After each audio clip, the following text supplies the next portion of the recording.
Let me ask you a serious question. And I really want you to sit down and think about before you react to it. Now, for this question, I had it through my entire education before I became a pastor. I would ask several questions regarding this within my universities, when I was earning my master's of divinity, when I was getting my bachelor's in theology. Out of the 10 years I had these questions, and these scholars and professors could not give me a correct answer. So with that, I want to ask you this question, and I really want you to think about it before you react to it or defend it. Just think about it for a moment. And this is about the faith in Christianity. I always ask people, if what you believe to be true was a lie, would you want to know the truth? And for this question, which is two-part, I really want you to think about it. The first part is, out of this entire Bible, whatever translation you have or whatever version you're using, especially down just to the Protestant belief system, because the Protestants hold true that the scriptures speak about are 66 texts in this Bible. Did you know that in the Protestant belief system, apart from Catholicism, there are over 43,000 different denominations worldwide? So you really got to ask yourself, and this is an honest question that you need to answer.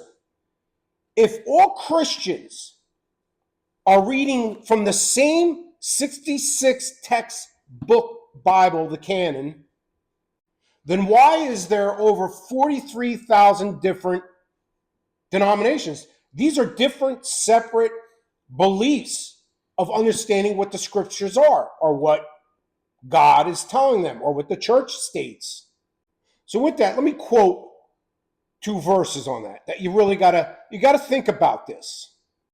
Now, the first verse I'm going to use is 1 Corinthians 1:10, where Paul talks. And I'm using NIV basic translation, which is in most churches, under the Christian interpretation. This is not my interpretation.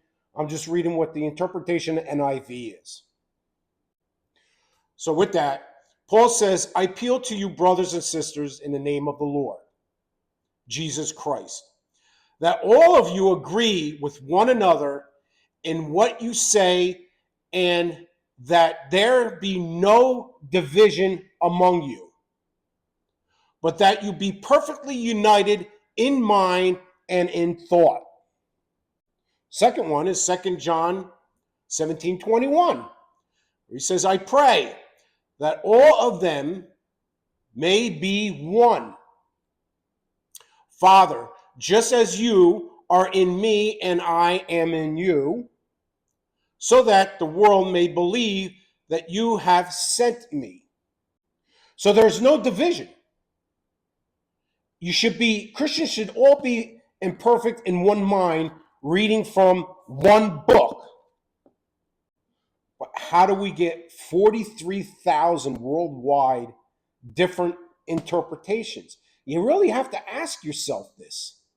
Now, the second part to this question is that if Christianity is true, if it is the true belief system, this is a big one that you got to ask yourself, then why does it contradict Matthew 7, verses 13 and 14? Because if you look at the population today worldwide, they claim that there's 8 billion people, right? Christianity has 2.3 billion people that believe in this system, which is basically the 32% of the population worldwide. Islam is 2 billion, around 24% population, following by Hinduism at 1.2 billion, which is basically 15% of world population. So those are the three main top religions worldwide, with Christianity being the number one.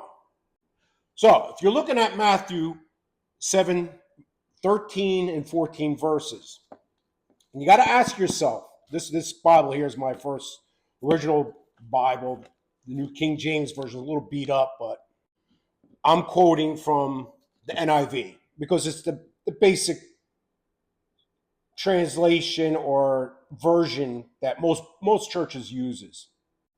So listen to what it says. NIV. Enter through the narrow gate, for wide is the gate and broad is the road that leads to destruction, and many enter through it. But small is the gate and narrow the road that leads to life, and only few find it. So, with that, you really got to ask yourself, if the scriptures are talking about there is just a small path leading to truth, a true belief system, which very few will find it, how does that correlate into Christianity being that faith? It doesn't. It's a complete contradiction.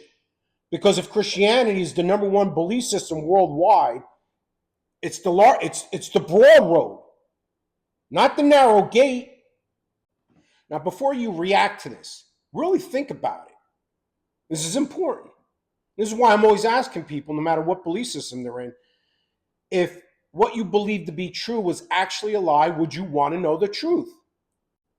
And these Bible verses that I just read to you contradict the whole belief system of Christianity.